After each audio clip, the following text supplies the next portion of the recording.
It's 6:30. Good morning, I'm Ian Crouch with Hunter News.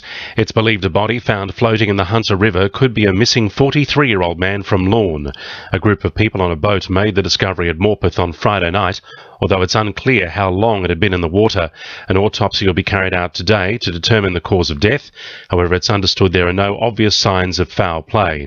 Meanwhile, police believe they've identified a female body found on a bushwalking track at Redhead on Saturday. An 8-year-old girl has lost her hand and remains in hospital after she was attacked by a dog at Valentine. Police were called to a home on the Park Chase in Valentine Gardens at about 3 on Saturday afternoon. Constable Justin Hirano says it's believed the girl was playing in a cul-de-sac with other children and put her hand under a fence to pat one of 3 Alaskan Malamutes when one of them bit her. The child was treated at the scene for serious injuries to her right arm and conveyed to hospital, where she underwent emergency surgery. A crime scene was established at the home and an investigation into the incident was commenced by Lake Macquarie Police and Lake Macquarie Council Rangers. Inquiries are continuing. It's understood the dog has since been put down. The bushfire danger period kicks off this week in parts of the Hunter. From tomorrow, residents in Bulladila, Tea Gardens and Hawk's Nest will need a permit before doing any burn-offs. The Rural Fire Service says they were planning to start the bushfire period in October, but dry conditions over the past few weeks has prompted them to bring this forward by a month.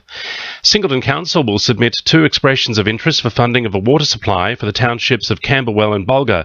If successful, the program will allow Council to pursue funding for a safe and secure water supply for the townships, which may not be available in the future. The program will only meet 50% of the capital costs of the project, with Council to provide the balance, as well as funding for all operations and maintenance costs.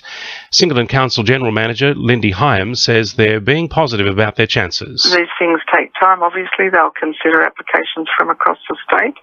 Singleton has had a very, very good track record over the last 3 years of successfully achieving funding that we've applied for, and I believe the case is strong for supporting these 2 communities, so we hope that will speak for itself.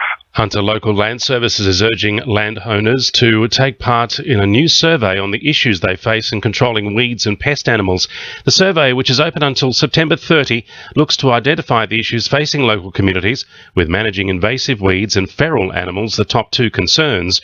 General Manager Brett Miners says the feedback from the survey will help them provide solutions for Hunter landowners. The goal of the survey is to have accurate information from the clients of Hunter Local Land Services on their priority issues and what they want from us, so we can make sure we deliver it to them. Briefly, a 58-year-old man is recovering in the John Hunter Hospital after being crushed by a horse on a property at Westbrook near Singleton yesterday.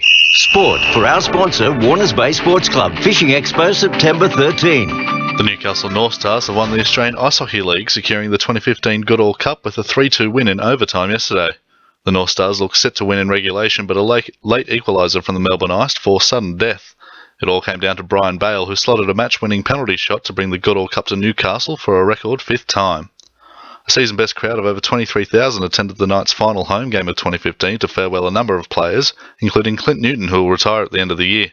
Newton says despite the 2018 loss to the Bulldogs, his season is far from over, even offering his services to the finals-bound New South Wales Cup side. Still got a job to do next week, and then if State Cup obviously win their first semi, I'm more than happy to go back and play for them, and I'll just try and get as many games in as I can, really.